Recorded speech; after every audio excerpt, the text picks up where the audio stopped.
So I'm going to keep this up. If you guys want to take a picture of it, guys, take a picture of it when we're done. They say, number one, the number one thing that I'm going to tell you today, guys, is impose your A game. So what is A game? A game equals what's something that you can do 10 out of 10 times. Doesn't matter who you're rolling with, all right? So whether it be a sweep, whether it be an arm bar, whether it be a knee bar, a choke, whatever you guys are doing, guys, get it into your game and make sure that that's what you're fighting with right now. And not only keeping one thing, you know what I'm saying, but several things that lead into that, or, you know, in one position have several things that are going to work. You know, I know some of you guys that get to a certain spot, like I'm watching Manuel, and if you guys don't know this, this is his game. He gets the guard, he goes for a Kimura, the Kimura doesn't work, he works for the sweep, and now he's on mount. So right now I saw him do it to several people, and you know what he was? Right from the time we started, he's already up 6 points on mount, and he's just working for any submission he can. Americana, choke, armbar, whatever. And if he finishes, he finishes. If the time runs out in a match, what's going to happen? He's already up 6 points. He already beat the other guy. So he literally can just sit there and wait. That's not what I want him to do. I want him to submit because we're doing sub only right now. But in tournament, he would have, if the time does run out, you know, he wins. If he still has time, he's in a great position for him to finish. So you guys have to start thinking. Now, first of all, start thinking about everything that gains points. So number 1, takedowns, throws. Number 2, knee on stomach. Number 3, sweeps. Number 4, pass. Number 5, mount. Number 6, back mount. Can you guys agree that I have covered all of this during class? Yes. Yeah. So every single person should have all this in their repertoire. The problem is that you guys only concentrate on what you like. Don't do that. Have every single part of this game plan and start putting it in your head, what is my go-to move in every single one of these positions? I have a takedown. What takedown? Is it a single leg? Is it a double leg? Where do I end up? That's important too. All right? Where do I end up? Do I end up on side mount? Do I end up in mount? Do I end up in half guard? Do I end up in guard? That all has a lot to do with it. If you guys don't know, when I was competing, guys, purple belt, brown belt, and black belt all had the exact same template. My game was the same. And I beat so many people, guys, with the same damn game. My objective was honestly just to take them down, make sure I got 2 points, and end up in their half guard. That's it. That was a real simple deal. If you see any of my tournament footage, that's what I did. Any takedown, any throw, so I can get into half guard. Why do I want to be in half guard? Anybody know? Because I'm good at passing half guard. Not because I dislike half guard, it's because I like half guard. I like being on top of half guard, and I can pass half guard easier than full guard. All right? So all my techniques, all my throws end up in half guard. So now that's 2 points. I'm up 2 points in like the beginning 30 seconds or a minute into the match. Right? Then I pass half guard. How much is that? Another 3 points. So now I'm up 5-0 in the beginning parts of the match. Right? So what's going to happen now? Now he has to play catch up. Do I have time to submit? Yeah. Do I try to submit? Yeah. Am I in a spot that I want to submit? Yeah. I want to be on side mount. I love side mount. I love choking from side mount, arm bars from side mount, all this other stuff, and I'm attacking from side mount. If time runs out, I'm up 5-0. If time doesn't run out, I'm still attacking. And I'm just attacking, forcing him to do whatever wrong move that he has. All right? But that's my game. Do you guys want to be chill while you're rolling, or do you want to be like, oh shit, he's on top of me and he's beating me for points? No. You guys want to be chill. So if you guys are going to get to guard, or you guys are really good at guard, how do we get to guard? Get to a position that you guys can get to guard. We don't pull guard here because we throw and take down. But if you guys get to mount, you know what? I'm okay with him rolling you over and then you submitting him from guard if you're that good.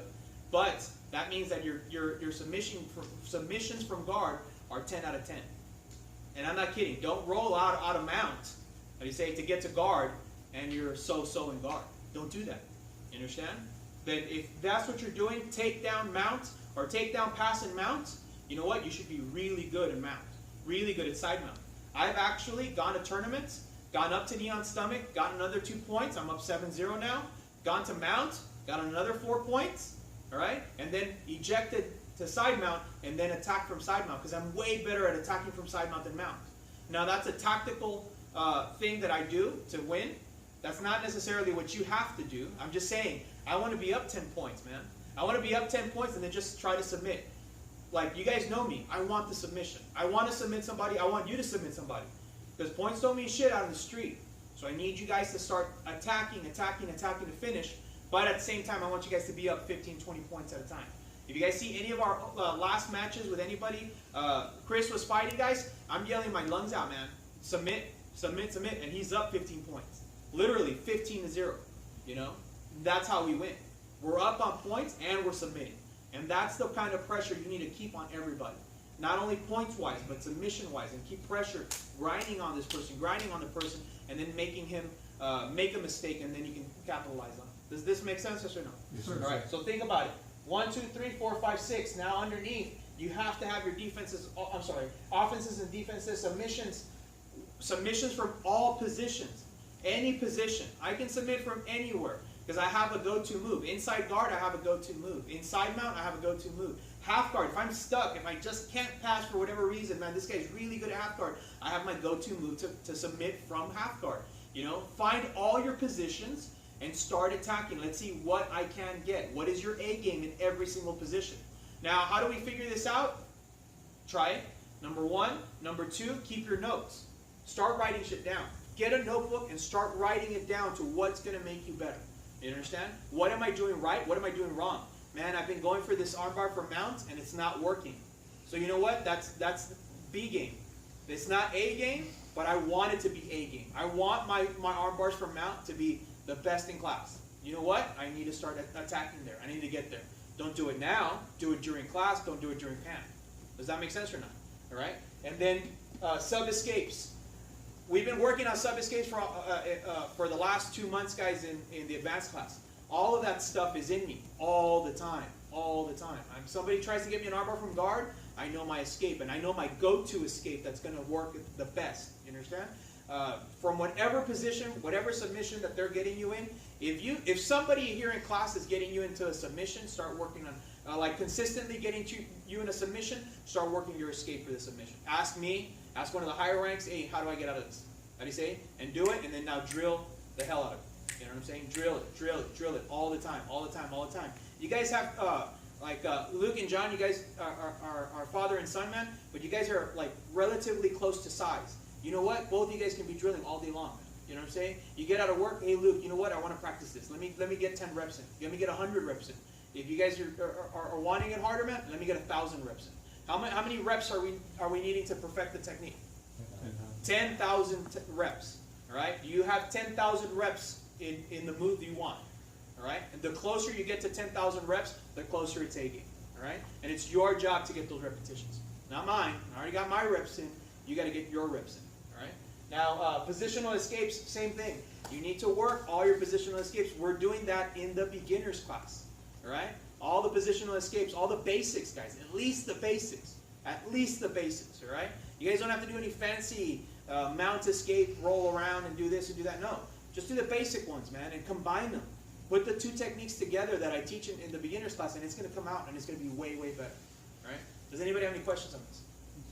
What submissions are not allowed in the tournament? Okay, you're a blue belt, so like neck cranks aren't allowed, heel hooks are not allowed, Okay. but everything else should be. Like straight ankle locks, straight knee bars are allowed, wrist locks are allowed.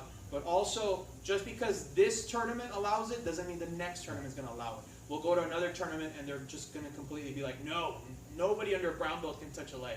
You know, it's blasphemy or whatever. That is up to every single tournament, and you fight for the tournament that you're going to compete at. Next time it's MAGA, and I think no gi they allow a lot of stuff, and gi they don't allow a lot of stuff. That's fine. But you know what? Those are the rules. Those are their rules. We chose to go to that tournament, and now we have to follow their rules. All right? And that's just how it goes. So it's your responsibility to start looking into the rules. Luckily, this is our tournament, so we get to decide what we can and cannot do and how we can fix it all later. All right? Anybody else have any questions? Is that good for everybody?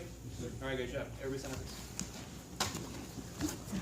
Does this make sense? Yes. Literally, if you guys haven't heard this before, guys, take a picture of this and take it home and start writing your notes, guys. I used to have a stack of notebooks, guys. From literally, I stopped doing it at purple belt, but from white belt to white belt to purple belt, guys, I had stacks and stacks and stacks and stacks, and I literally you can get them anywhere, guys, and they come in different colors. So I had a white notebook when I was a white belt. I had a blue notebook when I had a blue belt, and I was purple notebook when I was a purple belt, and I just kept on writing. And if somebody taught me something, like I went and I had somebody, Jason taught me something. Hey, you know what? I write on the very top, Jason taught me this after this class or on a note or something, and I just keep on writing everything that he taught. And remember, your notes are your notes. They might not make sense to anybody else, but they make sense to you. And as long as you're writing them, you're internalizing everything as much as you can. All right? Does that make sense or not? Makes sense. Everything that we do, guys, you guys have to internalize it. Everybody attention, guys?